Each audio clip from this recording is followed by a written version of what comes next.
Chapter शुरू होता है साकुरा एंडो को कॉलर से पकड़कर घसीट रहा है छत की तरफ। हाँ। और जैसे ही वो स्कूल की बिल्डिंग में वापस आते हैं ना, एंडो एकदम से रुक जाता है। वो अपने चारों तरफ देखने लगता है, जैसे जैसे पहली बार उस जगह को देख रहा हो।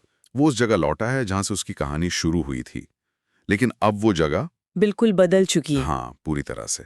वो याद करता है कि उसके टाइम पे दीवारें कितनी गंदी थीं, सिगरेट के टुकड़े, खाली कैन। अब सब कुछ साफ है। लेकिन साकुरा इन सब चीजों से बहुत दूर है।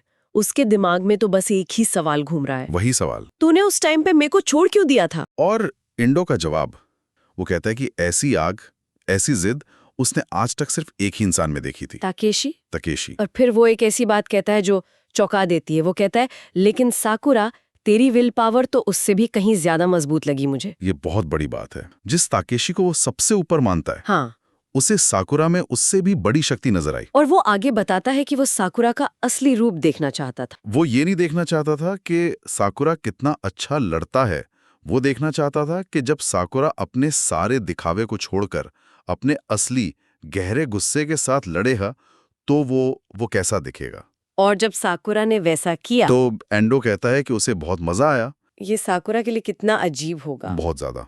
ये उस खुशी से एकदम अलग है जो उसे फ्यूरिन में अपने दोस्तों से मिलती है। हाँ, जहाँ परवाह है, एक दूसरे को बचाने की भावना है। वो दुनिया को ब्लैक एंड व्हाइट में देखता आया है, दोस्त या दुश्मन। लेकिन एंडो उसे एक ग्रे एरिया दिखा रहा है, एक ऐसी दुनिया जहां दुश्मन से लड़ने में भी एक तरह का सम्मान मिल सकता है। और इसी गहरी बातचीत के बीच एंडो का मूड अचानक बदल जाता है। हाँ, उसे याद आता है कि ये सब अब खत्म हो जाएगा, ये लड़ाई खत्म होने के बाद वो शायद साकुरा से फिर कभी नहीं मिल पाएगा। क्योंकि उन्होंने एक वादा किया है, एक बहुत सख्त वादा कि अगर वो हारे तो वो फ्यूरिन की तरफ कभी मुड़कर भी नहीं देखेंगे। और वादे उनकी दुनिया में पत्थर की लकीर होते हैं। बिल्कुल। और उसे इस बात का अफसोस होता है कि एक ऐसा इंसान जिसकी ताकत ने उसे इतना हिला दिया, उससे वो दोबारा बात भी नहीं कर पाएगा। और ठीक इसी पल साकुरा कुछ ऐसा कहता है जिसकी उम्मीद किसी को नहीं थी। किसी को भी नहीं। वो थोड़ा झिझकते हुए नजरें हटाकर कहता है, देख, अगर तूने अपने वादे को निभाया तो मुझे तुझसे कभी कभार बात करने में कोई दिक्कत नहीं है। और एंडो का रिएक्शन तो देखने लायक है। हाँ, उसका चेहरा एकदम से खिल उठता है। वो इतना ज्यादा खुश हो जाता है कि बच्चों की तरह मजाक करने लगता है। चल यार, फिर यहीं बैठकर बातें करते हैं। मुझे क्या काम फ्यूरिन वालों से, तू तो बहुत बढ़िया इंसान है। और साकुरा तुरंत अपने पुराने गुस्सैल अंदाज में, मैंने कभी कभी कहा था, अभी नहीं। दरवाजा खोलने से पहले ही अंदर से जो आवाजें आ रही हैं, तोड़ने फोड़ने की, लड़ने की, भयानक आवाजें। और वो आवाजें सुनकर ही दोनों समझ जाते हैं कि अंदर क्या हो रहा है। एंडो का चेहरा देखो, वो डरने की बजाय और उत्साहित हो जाता है। हाँ, उसे पता है कि ताकेशी को आखिरकार वो लड़ाई मिल गई है जिसका उसे शायद पूरी जिंदगी से इंतजार था। वो अपने दोस्त के लिए खुश है। और जैसे ही वो दरवाजा खोलते हैं, सीन बदल जाता है। अंदर का नजारा किसी फिल्म जैसा है।